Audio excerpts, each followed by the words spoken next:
Здравейте и добре дошли в моя YouTube канал Научи български с Деси. Днес ще разгледаме два глагола, които често създават объркване у хората, които изучават български, а именно глаголът мога и може. Когато използваме мога, искаме да кажем, че даден човек притежава някаква способност, някаква компетенция, умение да прави нещо. Той знае как да прави това нещо. Например, аз мога да говоря български език. Ти можеш да пееш добре. Той може да свири на китара. Ние можем да танцуваме. Вие можете да играете на карти, например.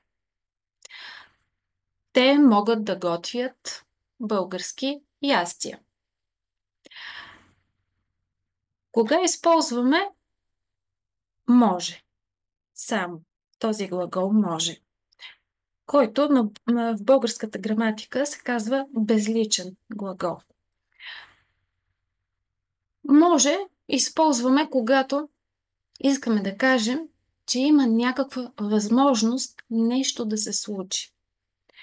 Вероятно е то да стане.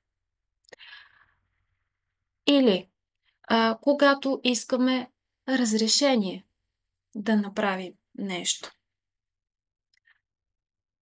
Първо, когато има възможност нещо да стане. Например, виждам, че днес навън времето е мрачно. Има облаци. И казвам, днес може да вали. Възможно е да вали. Много е вероятно това да стане. Или, например, казвам, те може да дойдат до вечера на гости. Тоест, възможно е това да стане. Има вероятност да дойдат. Не е 100% сигурно, но е възможно това да стане. Или, например, ако времето утре е хубаво, ние може да отидем на планина. Възможно е да отидем на планина. Може използваме също и в ситуации като тази, когато искаме разрешение да направим нещо. Например, аз искам да вляза в стаята при някой и питам на вратата, може ли да вляза?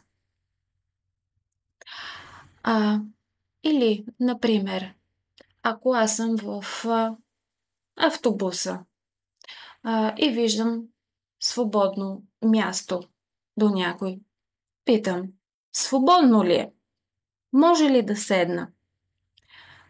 Или, например, може ли да мина, ако има много хора до вратата на автобуса, например, и имам нужда от малко повече място, за да стигна до вратата. И питам човека до мен, може ли да мина? Объркването понякога идва оттам, че формата за трето лице единствено число на мога, той може, тя може, то може, съвпада с този безличен глагол може.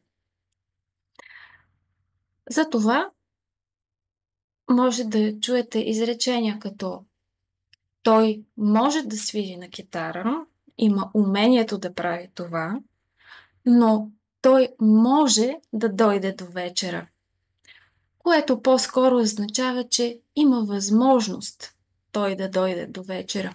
Възможно е. Вероятно е това да стане.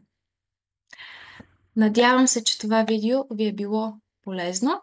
Ако имате въпроси към него, можете да ги напишете в коментарите. Чао!